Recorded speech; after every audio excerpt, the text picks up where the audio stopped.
Assalamualaikum warahmatullahi wabarakatuh. Perkenalkan, nama saya Fatima dengan NIM 24041060216 dari program studi Guru Madrasah Ibtidaiyah UIN Raden Patah Palembang. Pada kesempatan kali ini, saya akan mempresentasikan materi yang berjudul Penerapan Nilai Pancasila, Norma, Hak dan Kewajiban dalam Kehidupan Sosial dan Bernegara. Presentasi ini saya buat untuk memenuhi tugas ujian tengah semester pada mata kuliah PPKN dan SD atau MI. Pancasila di lingkungan terdekat atau keluarga. Nah, apa sih Pancasila itu? Pancasila itu artinya panca yaitu 5, sedangkan sila itu dasar. Nah, jadi Pancasila itu merupakan dasar yang berisi pedoman atau aturan tentang tingkah laku yang penting dan baik Negara Kesatuan Republik Indonesia yang berlandaskan pada 5 dasar sila. Yang pertama itu ketuhanan yang Maha Esa dengan simbol bintang yang artinya kepercayaan kepada Tuhan yang Maha Esa dan menjalankan ajaran agama yang dianut. Contohnya itu berdoa sebelum makan, mengikuti ibadah agama yang dianut, menghormati agama lain dan tidak memaksa orang mengikuti agama kita sendiri.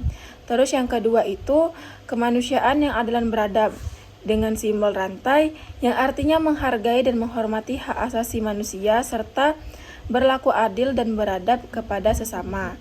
Contohnya itu yang pertama itu membantu orang tua dengan adil dan tidak membeda-bedakan antar saudara. Terus yang kedua itu menghormati hak-hak anggota keluarga. Dan yang ketiga itu berbicara dengan sopan dan tidak menggunakan kata-kata kasar. Terus yang ketiga itu Persatuan Indonesia dengan simbol pohon beringin yang artinya itu menghargai dan menjaga persatuan dan kesatuan bangsa Indonesia.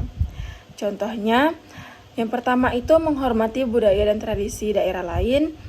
Yang kedua itu berbicara dengan bahasa Indonesia yang baik dan benar. Terus yang ketiga itu mengikuti kegiatan dan mempromosikan persatuan dan kesatuan bangsa. Yang keempat itu kerakyatan yang dipimpin oleh hikmat kebijaksanaan dalam permusyawaratan perwakilan dengan simbol kepala banteng, yang artinya menghargai dan menjalankan demokrasi yang dipimpin oleh hikmat kebijaksanaan dalam permusyawaratan perwakilan. Dengan contoh, yang pertama itu mengikuti diskusi dan musyawarah antar keluarga, yang kedua itu menghargai pendapat sesama saudara dan orang tua, dan yang ketiga itu berbicara dengan sopan dan tidak memaksakan pendapat sendiri. Dan yang kelima itu kemanusiaan yang adil dan beradab dengan simbol padi dan kapas yang artinya itu menghargai dan menjalankan keadilan sosial dan kemanusiaan yang adil dan beradab. Contohnya itu di rumah, yang pertama itu membantu orang tua dengan adil dan tidak membeda-bedakan antar saudara. Yang kedua itu menghormati hak-hak anggota keluarga. Dan yang ketiga itu berbicara sopan dan tidak menggunakan kata-kata kasar terhadap keluarga. Baiklah, selanjutnya saya akan membahas materi tentang makna setiap sila dalam kehidupan sehari-hari di masyarakat, sekolah, dan keluarga. Yang pertama itu ketuhanan yang Maha Esa. Ketuhanan yang Maha Esa memiliki makna umum, percaya dan taat kepada Tuhan sesuai agama dan kepercayaan masing-masing. Di dalam kehidupan keluarga, contohnya itu kita itu berdoa sesudah dan sebelum makan. Sedangkan di sekolah, kita itu mengikuti pelajaran agama dengan sungguh-sungguh, dan di masyarakat kita itu tidak memaksakan agama kepada orang lain. Yang kedua itu kemanusiaan yang adil dan beradab. Kemanusiaan yang adil dan beradab memiliki makna umum menjunjung tinggi nilai kemanusiaan, keadilan, sopan dan santun terhadap sesama manusia. Dalam kehidupan keluarga, contohnya itu saling menyayangi, tidak membeda-bedakan anggota keluarga, dan membantu yang lagi kesulitan. Sedangkan di sekolah, yaitu menghargai teman, tidak membuli dan menolong teman yang lagi kesusahan. Dan yang ketiga, itu dalam lingkungan masyarakat, yaitu ikut kegiatan sosial, menghormati orang lain, dan membantu korban yang terkena bencana alam. Terus yang ketiga itu Persatuan Indonesia. Persatuan Indonesia itu memiliki makna umum, menumbuhkan rasa cinta tanah air, dan menjaga keutuhan bangsa dengan semangat kebersamaan. Dalam kehidupan keluarga, yaitu mencintai produk dalam negeri dan juga bangga terhadap budaya Indonesia. Dalam kehidupan sekolah, contohnya itu menyanyikan lagu kebangsaan dengan semangat dan juga mengikuti upacara bendera dengan tertib. Dan dalam kehidupan masyarakat, contohnya itu gotong royong, menghargai perbedaan suku dan budaya. Yang keempat itu kerakyatan yang dipimpin oleh hikmat kebijaksanaan dalam permusyawaratan perwakilan. Makna umumnya itu mengutamakan musyawarah untuk mencapai mufakat dalam mengambil keputusan bersama. Dalam kehidupan keluarga, bermusyawarah dalam menentukan aturan rumah atau kegiatan keluarga. Sementara dalam kehidupan sekolah, contohnya itu berdiskusi dalam menentukan ketua kelas atau kegiatan bersama. Sedangkan dalam kehidupan masyarakat, contohnya itu menghadiri rapat warga, menerima keputusan bersama dengan lapang dada. Dan yang terakhir itu keadilan sosial bagi seluruh rakyat Indonesia. Makna umum dari keadilan sosial bagi seluruh rakyat Indonesia adalah menjaga keseimbangan, hak dan kewajiban serta berlaku adil terhadap sesama. Dalam kehidupan keluarga, itu contohnya membagi tugas rumah secara adil, tidak pilih kasih terhadap salah satu anak. Dalam kehidupan di sekolah, contohnya itu tidak membeda-bedakan teman, menghargai usaha setiap orang. Sedangkan dalam kehidupan masyarakat, itu contohnya ikut kegiatan sosial, tidak mengambil hak orang lain, dan mendukung pemerataan kesejahteraan. Saya akan membahas materi yang ketiga yang berjudul Pancasila sebagai kesatuan utuh, dasar negara, pandangan hidup dan juga ideologi. Nah, jadi Pancasila itu lahir pada tanggal 1 Juni 1945 ketika Insinyur Soekarno membacakan pidato pada sidang BPUPKI. Pidato tersebut berisi tentang 5 prinsip dasar yang akan menjadi landasan dasar negara Indonesia. Yang pertama itu kebangsaan, yang kedua internasionalisme, yang ketiga itu demokrasi, yang keempat kesejahteraan sosial, dan yang kelima itu keutuhan sosial. Tokoh-tokoh perumus Pancasila itu ada 3. Yang pertama itu adalah Insinyur Soekarno, yang kedua Muhammad Yamin, dan yang ketiga itu Dr. Supomo. Sifat-sifat tokoh perumus Pancasila itu yang pertama itu adalah Soekarno. Soekarno ini memiliki sifat yang karismatik, ahli berbicara, berpikir kompresif, dan juga mampu menyatukan berbagai aliran. Yang kedua itu Muhammad Yamin. Muhammad Yamin ini memiliki sifat intelektual, sejarawan, dan juga akademis. Sedangkan Dr. Supomo memiliki sifat yang teoritis dan integralitis. Nah, jadi makna Pancasila sebagai kesatuan utuh itu berarti bahwa Pancasila merupakan suatu sistem nilai yang terintegrasi dan saling terkait, sehingga tidak dapat dipisahkan satu sama lain. Pancasila juga menyatukan keragaman bangsa Indonesia dan menjadi dasar bagi kehidupan bangsa Indonesia dan bernegara. Yang kedua itu Pancasila sebagai pandangan hidup. Pancasila sebagai pandangan hidup berarti bahwa Pancasila menjadi pedoman bagi seluruh rakyat Indonesia dalam menjalani kehidupan sehari-hari.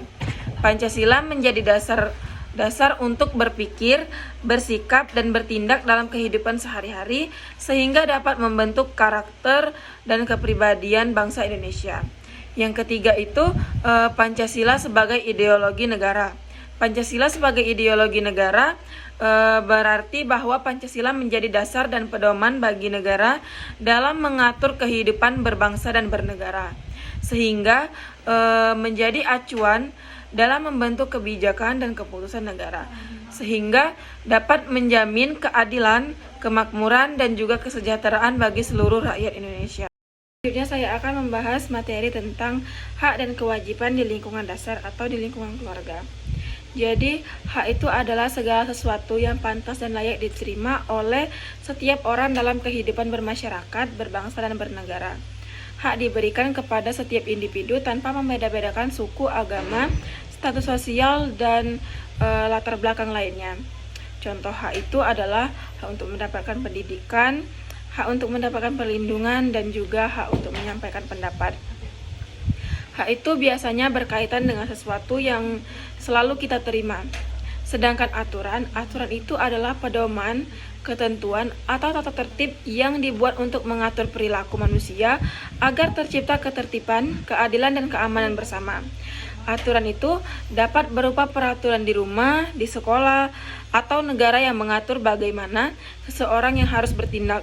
Contoh aturan itu contohnya itu datang ke sekolah tepat waktu, tidak membuang sampah sembarangan, tidak mematuhi rambu-rambu lalu lintas. Aturan itu dibuat untuk menjaga ketertiban dan mencegah terjadinya pelanggaran atau keributan. Sedangkan kewajiban itu adalah sesuatu yang harus dilakukan dengan penuh tanggung jawab oleh setiap orang.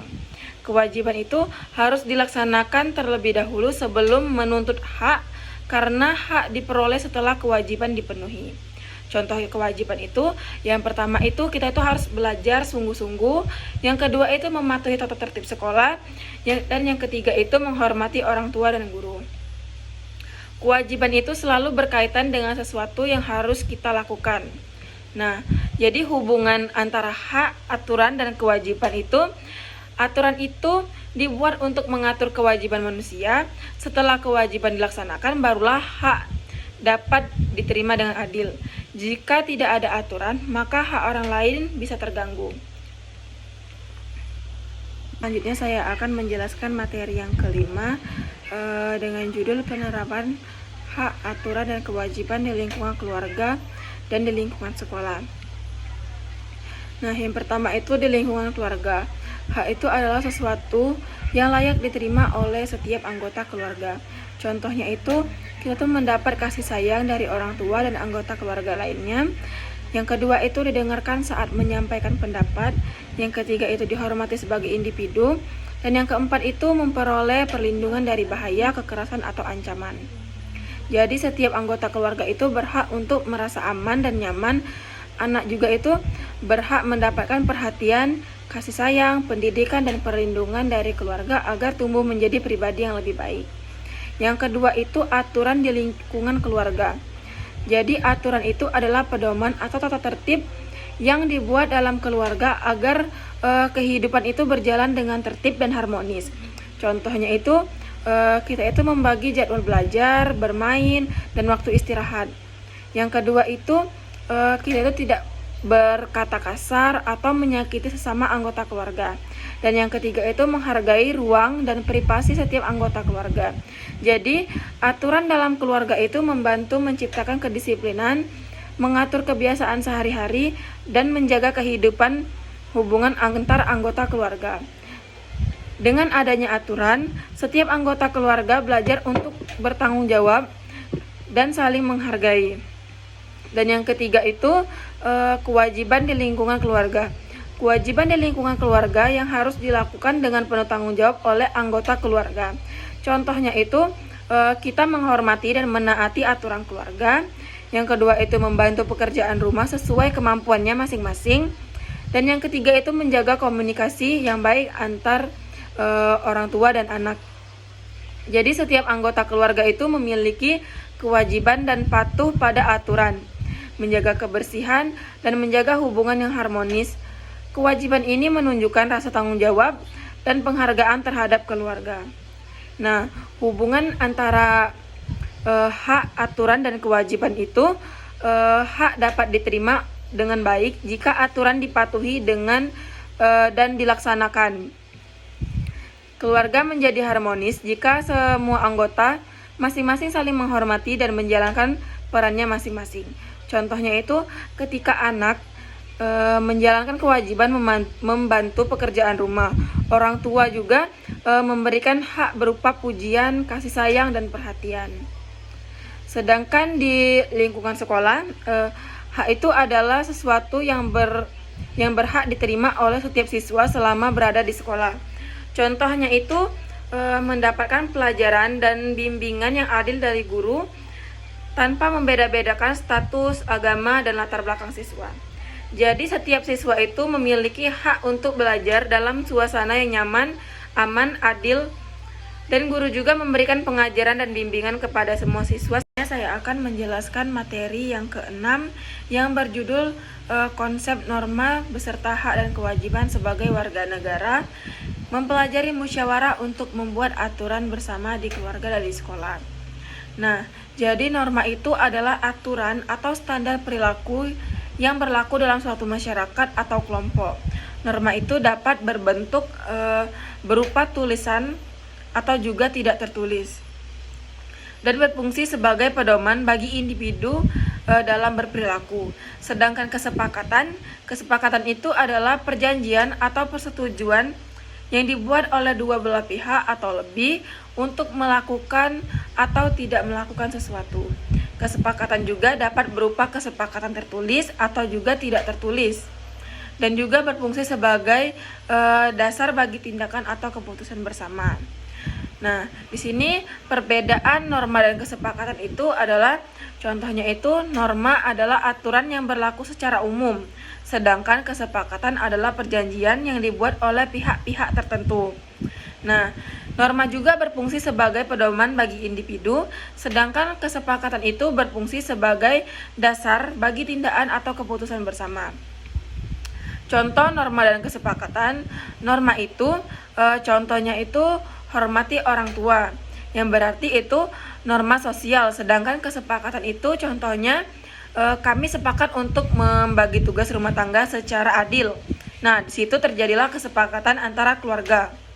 Nah, manfaat norma dan kesepakatan itu adalah norma itu membantu menjaga ketertiban dan keamanan masyarakat. Sedangkan kesepakatan itu membantu meningkatkan kerjasama dan kepercayaan antara pihak. Norma itu ada banyak macamnya. Yang pertama itu norma agama, yang kedua itu norma kesusilaan, yang ketiga itu norma kesopanan, yang keempat itu norma hukum, dan yang kelima itu adalah norma adat. Yang pertama itu norma agama. Norma agama itu adalah aturan atau pedoman yang berasal dari ajaran agama.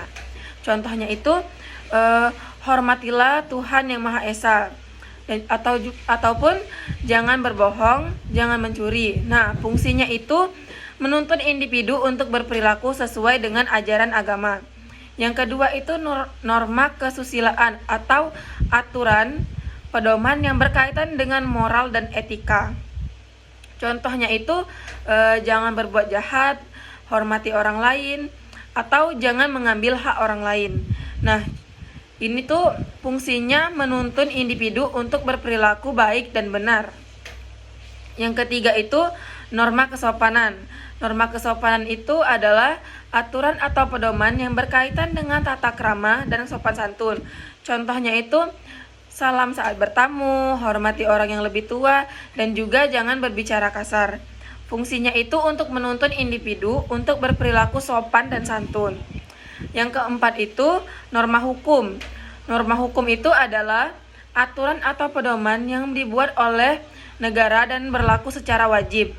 Contohnya itu jangan mencuri, terus tuh hormati hak orang lain, dan juga bayar pajak. Fungsinya itu menjaga ketertiban dan keamanan masyarakat. Dan yang kelima itu norma adat. Norma adat adalah aturan atau pedoman yang berasal dari tradisi dan kebiasaan masyarakat. Contohnya itu seperti kita menghormati orang tua, jangan berbuat jahat, atau menghormati tamu. Fungsinya itu menjaga keharmonisan dan keselarasan masyarakat.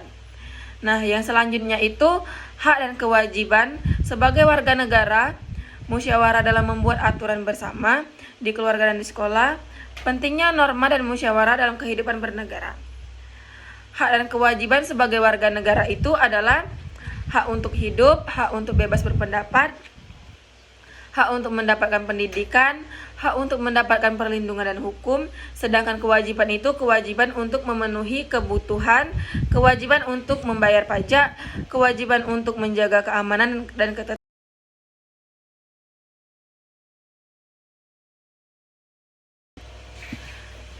Selanjutnya itu, yang pertama itu adalah hak dan kewajiban sebagai warga negara. Yang kedua itu musyawarah dalam membuat aturan bersama di keluarga dan di sekolah. Dan yang ketiga itu pentingnya norma dan musyawarah dalam kehidupan warga dan negara.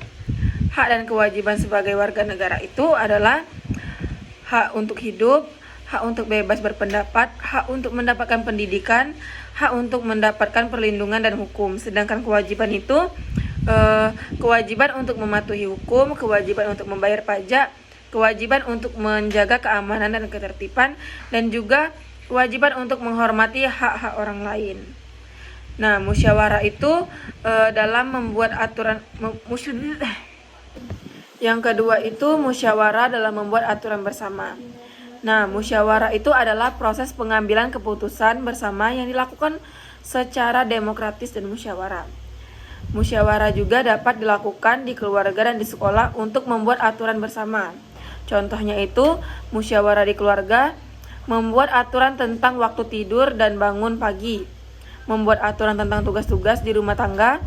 Sedangkan contoh musyawarah di sekolah itu membuat aturan tentang tata tertib di sekolah, membuat aturan tentang kegiatan ekstrakurikuler.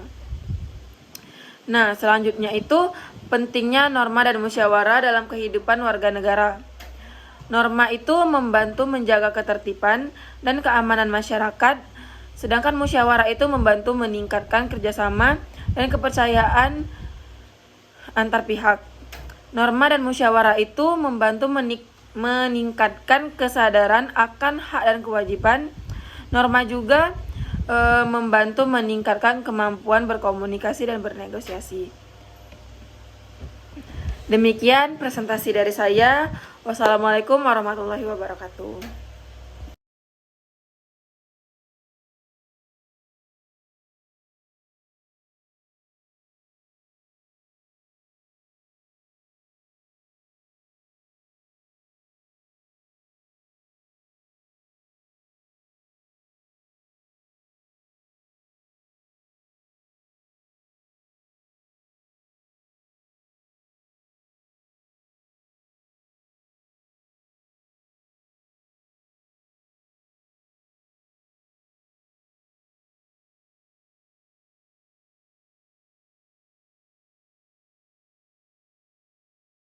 Demikian presentasi dari saya.